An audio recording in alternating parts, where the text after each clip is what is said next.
Coalición por el Evangelio presenta Sola Fide. La justificación es por la fe sola. Escrito por Pepe Mendoza. No hay duda de que las palabras van mutando en su significado con el paso del tiempo y también hay otras que pasan al olvido por desuso. Por ejemplo, entre las primeras tenemos la palabra semáforo, usada a mediados del siglo XIX para representar el género de insectos lepidópteros de la familia de los nocturnos. No fue hasta 1970 que esta palabra cambió para referirse al aparato eléctrico de señales luminosas para regular la circulación, según la RAE. En el segundo grupo nos encontramos, por ejemplo, con las palabras disquete o cassette, que eran de las palabras más usadas por la juventud entre mediados de los 60s y finales de los 80s. El primero almacenaba solo 1.44 megabytes de información digital y el segundo almacenaba música hasta por 90 minutos. El avance de la tecnología hizo obsoletos a ambos objetos, por lo que las palabras desaparecieron del vocabulario general. La palabra fe también ha experimentado cambios con el paso del tiempo. Todavía mantiene la idea del conjunto de creencias de una religión, pero ha mutado en diferentes direcciones que ahora son muy populares. Estas direcciones brindan una connotación bastante centrada en la confianza en uno mismo. Tengo fe en mí. O se refieren a cierto anhelo o buen deseo potenciado para que, de alguna manera, se cumpla una realidad. Ten fe en que esto pasará. En ambos casos, la fe es como una virtud o capacidad de fabricación personal, sin mayor contenido. Los cristianos contemporáneos no están exentos de cambios significativos en la palabra fe. La fe cristiana también ha tomado vida propia y se ha convertido para muchos en una especie de fuerza espiritual independiente que se activa desde el interior de la persona y hasta tiene el poder para mover a Dios en cierta dirección. Todas esas definiciones tan diferentes y populares hacen que me pregunte si podrías escuchar a los reformadores del siglo XVI y entender lo que ellos quieren decir cuando usan el término fe sola. Lutero llegó a decir que sola fide es el artículo con que la Iglesia se levanta y sin él cae. Sin embargo, su preocupación no radicó en que los cristianos sin fe no vivirían sin poder espiritual o no lograrían alcanzar las bendiciones divinas, la tranquilidad anímica y el desarrollo personal. En cambio, su preocupación tuvo que ver con un aspecto central y de mayor importancia porque de esta verdad depende la relación con Dios y la diferencia entre la vida y la muerte. No era un asunto trivial. Los reformadores volvieron a las Escrituras y pudieron comprender la realidad de la condenación del ser humano, su separación absoluta de Dios y su incapacidad total para lograr la salvación a través de sus propios medios, sean estos morales o religiosos. En el caso de Lutero, la conciencia que él experimentó de su propia condenación desde antes de ser usado para iniciar la reforma, lo llevó a sentirse profundamente desesperanzado a pesar de su esfuerzo por mantener una religiosidad y una moralidad férrea. En sus propias palabras, aunque vivía como un monje irreprochable, sentía que era un pecador delante de Dios con una conciencia muy perturbada. No podía creer que mi satisfacción lo apaciguara. No amaba. Sí, odiaba al Dios justo que castiga a los pecadores y en secreto, aunque no de forma blasfema, ciertamente murmurando mucho, estaba enojado con Dios. Lutero sabía que estaba perdido, muerto en delitos y pecados, que era un hijo de desobediencia, viviendo y satisfaciendo las pasiones de la carne, un hijo de ira como todos los demás, de acuerdo a la descripción de Efesios 2 del 1 al 3. Su religiosidad intensa no le proporcionaba la paz interior que tanto buscaba para aplacar la justicia de Dios. Lutero era un monje consagrado y un profesor universitario de teología. Su deseo de agradar a Dios era inmenso, pero no encontraba reposo para su alma. Durante una visita a Roma en 1511, fue sorprendido por la inmensa religiosidad pomposa de la época, llena de rituales y majestuosidad arquitectónica, pero carente de una espiritualidad sentida. El Papa Julio II gastaba una fortuna en la remodelación de la colosal Basílica de San Pedro, por lo que podría ser posible que Martín percibiera la contradicción visible entre los votos de pobreza asumidos como monje y todo el lujo desplegado por la jerarquía eclesiástica. La ligereza con la que la Iglesia Católica trataba el tema del perdón delante de Dios también causó un enorme conflicto en Lutero. Durante su visita a Roma fue testigo de las múltiples reliquias sagradas que eran expuestas en diferentes iglesias. En la Edad Media, la Iglesia adquirió una serie de objetos, entre ellos restos óseos de mártires, presuntos clavos o astillas de la cruz de Cristo y muchos otros objetos que supuestamente pertenecieron a santos para ser expuestos en iglesias. Lutero se preguntaba si ellos eran realmente importantes para la relación con Dios y disfrutar de su perdón. Cuando visitó los famosos escalones de Pilato, por donde Jesús supuestamente caminó en su juicio, no pudo soportar ver a los peregrinos subiendo de rodillas las escalas sin preguntarse, ¿quién sabe si esto es realmente cierto? Más adelante, en sus célebres 95 tesis de 1517, Lutero reaccionó a la venta de indulgencias para la construcción de la Basílica de San Pedro, oponiéndose a la forma en que la Iglesia vendía el perdón divino y la liberación del purgatorio como una prerrogativa papal.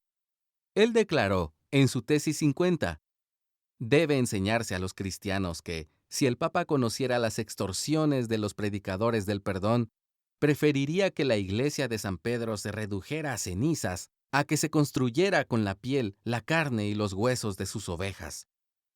En la tesis 52, la seguridad de la salvación mediante cartas de perdón es vana, aunque el comisario, más aún el Papa mismo, se jugara su alma por ello. En la tesis 53, son enemigos de Cristo y del Papa aquellos que en algunas iglesias piden a la palabra de Dios que guarde silencio para que en otras se prediquen los perdones. Todo lo mencionado hasta ahora nos permite poner en contexto la profundidad de la exposición de las solas durante la Reforma. La fe bíblica a la que se refirió Lutero en la Reforma tenía que ver con la forma en que el ser humano podría relacionarse con un Dios 3 veces santo, al que era imposible agradar por medios religiosos o morales. Lutero lo explica así en su testimonio. Por fin, por la misericordia de Dios, meditando día y noche, presté atención al contexto de las palabras, a saber, porque en el Evangelio la justicia de Dios se revela por fe y para fe, como está escrito, mas el justo por la fe vivirá, citando Romanos 1:17. Allí comencé a comprender que la justicia de Dios es aquello por lo cual el justo vive por un don de Dios, es decir, por la fe. Y este es el significado. La justicia de Dios es revelada por el Evangelio, es decir, la justicia pasiva con la cual el Dios misericordioso nos justifica por la fe, como está escrito, mas el justo por la fe vivirá.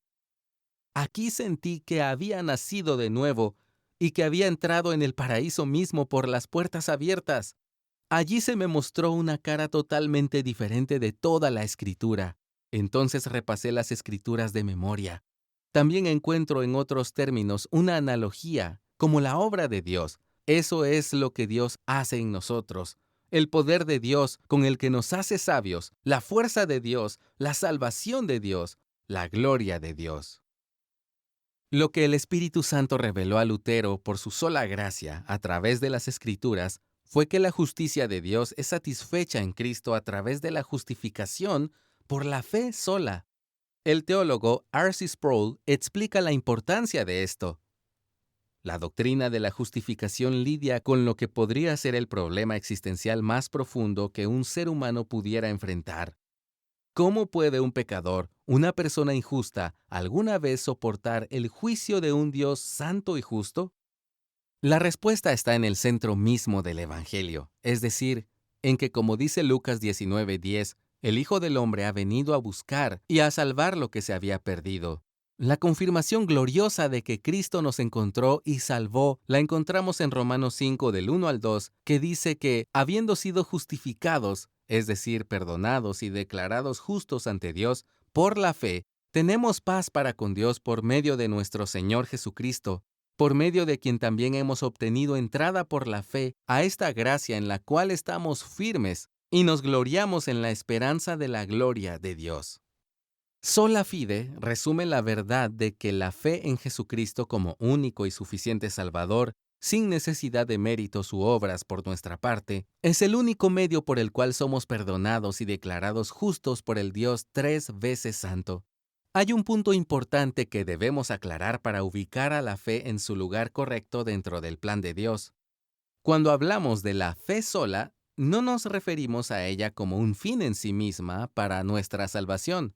El teólogo A. W. Pink lo explica así: la fe no es la base ni la sustancia de nuestra justificación, sino simplemente la mano que recibe el don divino que se nos ofrece en el Evangelio. Ejemplificar la fe como una mano receptora nos permite reconocer que no tenemos fe en la fe, ya que ella no posee mérito alguno por sí misma, sino que esa mano debe ser llenada del conocimiento de la revelación ofrecida por la palabra de Dios. Usando la misma ilustración de la mano, Charles Spurgeon dice: la fe es la mano que agarra. Cuando nuestra mano agarra algo, hace precisamente lo que hace la fe cuando se apropia de Cristo y las bendiciones de su redención. Lo que la Biblia dice claramente sobre la fe es que no se trata de algo que nosotros podamos producir o sacar de nuestro interior. En cambio, es un don de Dios, no por obras para que nadie se gloríe. Esto lo puedes leer en Efesios 2 del 8 al 9. Tampoco somos propietarios de nuestra fe porque en realidad Jesús es el autor y consumador de la fe, según Hebreos 12:2. Todos los grandes testigos santos de la antigüedad mencionados en la Biblia en la carta a los Hebreos son un testimonio poderoso de una fe provista por Dios que los llevó a vivir vidas dignas de imitarse, mientras esperaban por esa misma fe a la gran promesa de redención en Jesucristo. Lee el capítulo 11 de Hebreos.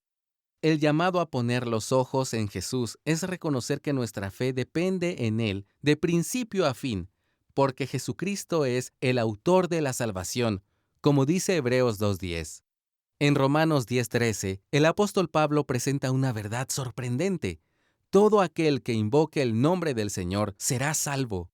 Es increíble leer a Pablo afirmar que no habrá distinción de personas porque el Señor abunda en riquezas para todos los que le invocan. Sin embargo, luego hace unas preguntas que nos devuelven a nuestra realidad humana caída y apartada de Dios.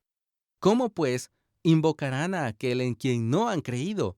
¿Y cómo creerán en aquel de quien no han oído? ¿Y cómo creerán sin haber quien les predique? ¿Y cómo predicarán si no son enviados? Continúa en los versos 14 al 15.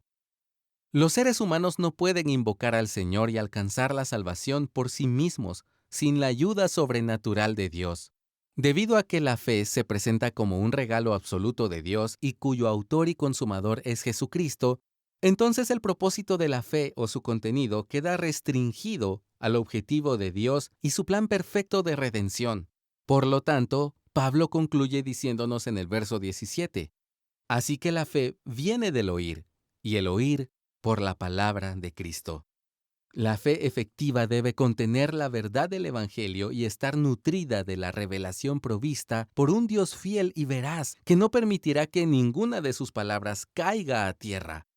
Sproul lo explica así: la fe tiene un objeto. No está vacía ni se trata de una fe en nada. El cristianismo rechaza la frase "no importa en lo que creas si es que eres sincero". Aunque la sinceridad es una virtud, es posible que uno esté sinceramente equivocado y ponga la fe en algo o alguien que no puede salvar. Cierta información debe ser conocida, entendida y creída con el fin de tener una fe salvífica. La enseñanza sobre la justificación por la fe sola es uno de los grandes aportes de la Reforma para la recuperación de una espiritualidad bíblica y vital con un fundamento firme.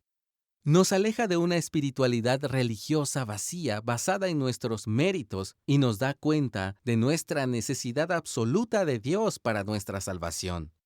Es por eso que la justificación por la fe es uno de los pilares fundamentales de la teología reformada, que viene a ser la base de la seguridad de la salvación y la relación con Dios en Jesucristo, nuestro Salvador. Pink resume el lugar de la fe cuando dice que ella no es un constructor, sino un espectador. no un agente, sino un instrumento. No tiene nada que hacer, sino todo para creer. Nada para dar, pero todo para recibir. Una fe desconectada de la palabra de Dios es como un vaso sin agua. Nunca calmará la sed. Al mismo tiempo, una persona justificada por la fe en Cristo es una persona que ha sido transformada por el poder del Evangelio. Estamos hablando de un creyente que ha nacido de nuevo y es habitado por el Espíritu Santo, cuya fe se hace presente porque tiene paz con Dios y entendimiento de su palabra. Así somos nuevas criaturas, en donde Cristo es el camino, la verdad y la vida, y por Él tenemos la única entrada a la presencia de Dios. Spurgeon nos clarifica aún más esta idea. Dios elige la fe como canal de salvación porque es un método seguro que une al hombre con Dios. Cuando el hombre confía en Dios, hay un punto de unión entre ellos, y esa unión garantiza la bendición. La fe nos salva porque nos hace aferrarnos a Dios y por lo tanto nos conecta con Él. La fe en Cristo que el Señor nos concede nos es contada por justicia porque hemos sido revestidos con la justicia de Cristo. Y nuestra esperanza es que vivamos esa fe victoriosa durante toda nuestra vida terrenal hasta que lleguemos a la resurrección final. Compartimos la esperanza de Pablo expresada en Filipenses 3 del 9 al 11, porque todo creyente desea ser hallado en Él, no teniendo mi propia justicia derivada de la ley, sino la que es por la fe en Cristo, la justicia que procede de Dios sobre la base de la fe, y conocerlo a Él, el poder de su resurrección y la participación de sus padecimientos, llegando a ser como Él en su muerte, a fin de llegar a la resurrección de entre los muertos. Gracias por escucharnos. Si deseas más recursos como este, visita coaliciónporelevangelio.org.